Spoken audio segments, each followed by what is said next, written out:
človeku, ktorý hlása absolútne blúdy, že Zem je plocha, oni mu nadelia 5700 eur mesačne plat. A navyše, keďže sa mu stalo to, že on prišiel do funkcie a po 2 mesiacoch mal svoju 50-ku, tak mu z našich spoločných peňazí, áno, z peňazí, ktoré drobnými do rozpočtu platia aj voliči Smeru, Hlasu, SNS, Republiky, mu dali odmenu vyše 4000 eur za to, že má plochozemec 50-ku. V takomto štáte my žijeme. Zároveň tí istí ľudia nám povedia, že a poďme zodrať ľudí z kože. A to, že to je úplne v príkrom rozpore s tým, čo slúbili pred voľbami, to im ich svedomie nehlási, lebo svedomie majú dávno vyoperované. Čiže žijeme v štáte, kde nasľubovali hory doly, lacnejšie potraviny, lacnejšie energie, ani lacnejšie potraviny, ani lacnejšie energie. Ľudia na Slovensku kupujú potraviny tie isté v tom istom obchode, v tej istej obchodnej sieti o 50% drahšie, ale zároveň na prvom možnom zasadnutí si sami sebe s vlastnými prstami zvýšia platy o 100% alebo o 5000 eur mesačne. A takýmto blúdárom, plochozencom, nadelia 5700 mesačne plat za tie blúdy, ktoré hlásajú a ešte navyše 4000 eur, však teda, aby sa nehneval, 4000 eur ako na 50-ku, lebo však teda si zaslúži. No a popri tom, oni majú radi aj ďalších blúdárov, samozrejme, tohoto takisto asi poznáte. Normálne regulérny a veľmi vhodný kandidát na prvú psychiatrickú kliniku s blúdmi, ktoré hlásia. Totálny blúdar.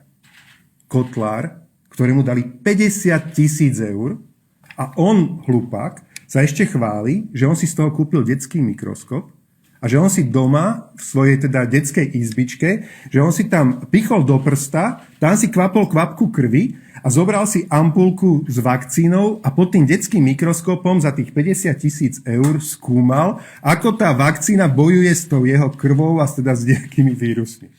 Normálny šarlatán, Mešuge, alebo ja neviem, ako by som ho nazval, oni mu dajú, že 50 000 eur. 50 000 eur a pozor, navyše k luxusnému poslaneckému platu. Nie len tak. 50 000 eur za jeho vedecké bádanie, aby on teda zisťoval, či vakcíny fungujú alebo nie. Ak by to nebolo smutné, tak je to smiešne. Každý normálny človek sa na tom zasmeje a zároveň si ako dáva otázku, že počkať, v akej krajine to žijeme. Plochozemcovi dajú 5700 mesačne, 4000 eur mu dajú odmenu na 50-ku.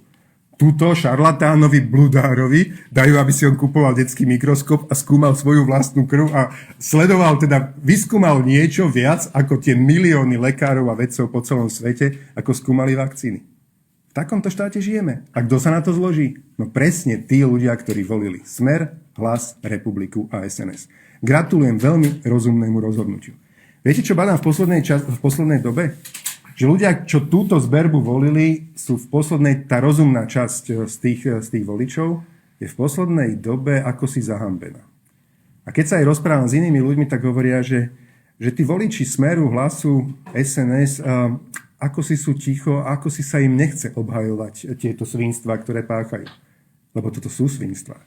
Napľuť svojim vlastným voličom do očí, ktorým ste slúbili nižšie ceny potravy, nižšie ceny energií a napľuť im do očí tak, že si sami sebe s vlastným prstom zvýšite platy nie raz, ale každý jeden mesiac o 5000 eur mesačne. A tým istým ľuďom potom poviete, a budete platiť vyššiu DPH, ukradneme vám rodičovský dôchodok, vašim vnúčatám zobereme daňový bonus a jednoducho si zároveň im poviete, že vy tými ľuďmi de facto pohrdáte.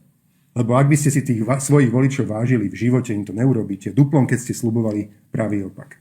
Takže v takomto štáte žijeme. Ďakujem pekne Veronike Remišovej, že túto tému vytiahla a teda, že si dala tú robotu osloviť všetky ministerstva, ale teda je veľkou hanbou. Že hoci tu máme platný zákon, ktorý prikazuje ministerstvám, že musia odpovedať na otázky, tak len 4 ministerstva na tie otázky zodpovedali a ostatné to taja. Podľa nášho názoru sú to milióny a milióny eur.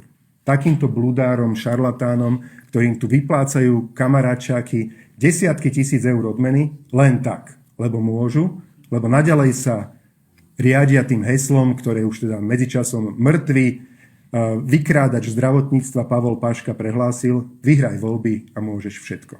Ďakujem pekne, Veronika, za tvoju prácu. Boli úplné